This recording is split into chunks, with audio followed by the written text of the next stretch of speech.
muôn nhà. Từ thành phố hay đồng quê, muôn nơi vang tiếng hát ca vang lên. Đêm Noel, đêm Noel, ta hãy cùng vui lên. Đêm Noel, đêm ta sinh ơn trên ban hòa bình cho chân. Đêm Noel, chuông vang lên, chuông giao đường vang lên. Đêm Noel, đêm Noel, ta hãy chúc nhau câu cười.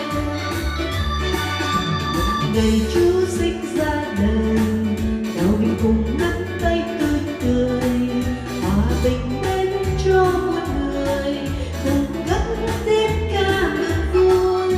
Mừng ngày Giáng sinh an hòa, mừng hạnh phúc cho muôn nhà.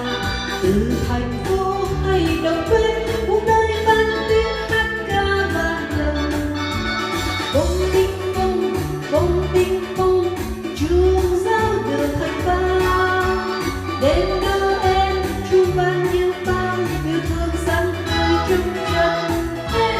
Binh bông binh, bông đinh bông, đêm giáng trần Thiên Chúa. Sinh ra lên muôn kinh trong đêm, khi Chúa Giáng sinh ra đời.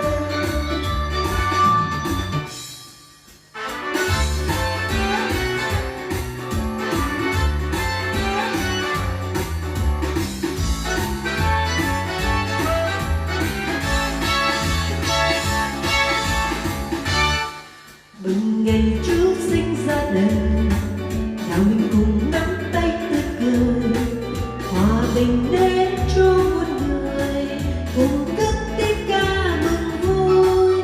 Mừng ngày Giáng sinh an hòa, mừng hạnh phúc cho muôn nhà. Từ thành phố hay đồng quê, muôn nơi vang tiếng hát ca vang lên. Đêm Noel, đêm Noel, ta hãy cùng vui lên. Đêm Noel, đêm ta sinh ơn trên ban hòa bình cho chân. Đêm Noel, chuông vang lên, chuông giao đường vang lên. Đêm Noel, đêm Noel, ta hãy chúc nhau câu cười. Bông đinh bông, bông đinh bông, chuông giao đường thành vang. Đêm